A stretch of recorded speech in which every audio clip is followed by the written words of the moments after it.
Hi friends, నమస్తే. Welcome to our channel Sakhi best life.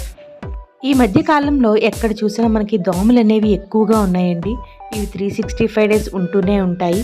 So మనం mesh doors అనేవి ఏర్పాటు చేసుకోవాలి. అలాగే ఇంట్లో ఈ టిప్స్ని ఫాలో చేయగలిగితే దోమలు అనేవి అస్సలు ఉండవు. ముందుగా మనం ఇలా ఓ బౌల్ తీసుకొని అందులో ఒక ప్లేట్ లాంటిది నేనైతే పెట్టాను. ఎందుకంటే అది గ్లాస్ ఐటెం కదా, కింద ఏమన్నా కాలడం ఇలాంటి వేడెక్కడం అలాంటివి ఉంటాయి.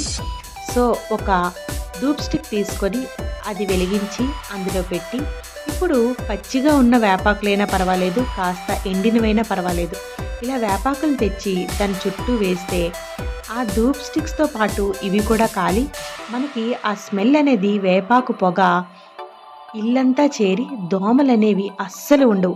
ఈ టిప్ అయితే చాలా బాగా పనిచేస్తుంది. మీరు కూడా ట్రై చేయండి. ఈ ధూప్ స్టిక్స్ని కూడా నేను ఆవు పేడతో చేశాను. సో ఆ వీడియో లింక్ కూడా మీకు ఇస్తాను.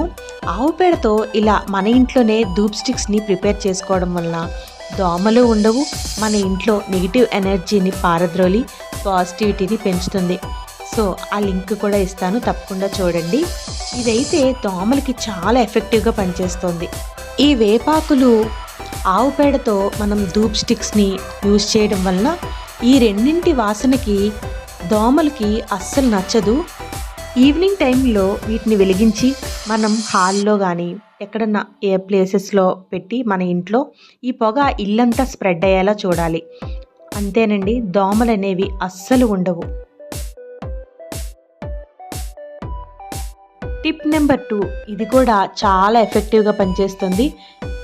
ఒక కొబ్బరి చిప్పని తీసుకోండి, లేదంటే ఒక బౌల్ లాంటిది ఏదైనా పర్వాలేదు. అందులో ఇలా ధూప్ స్టిక్స్ని వెలిగించి అందులో ప్లేస్ చేసి, ఇప్పుడు మన ఇంట్లో వెల్లుల్లి అనేది ప్రతి ఒక్కరి ఇంట్లో ఉంటుంది.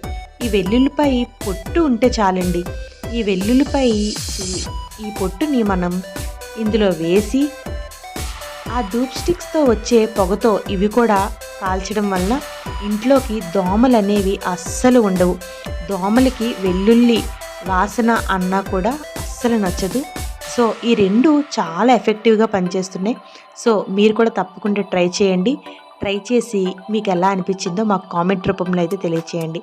అలాగే ఈ వీడియో మీకు నచ్చినట్టయితే లైక్ చేయండి, షేర్ చేయండి, మన ఛానల్ని సబ్స్క్రైబ్ చేసుకోండి. Thank you for watching.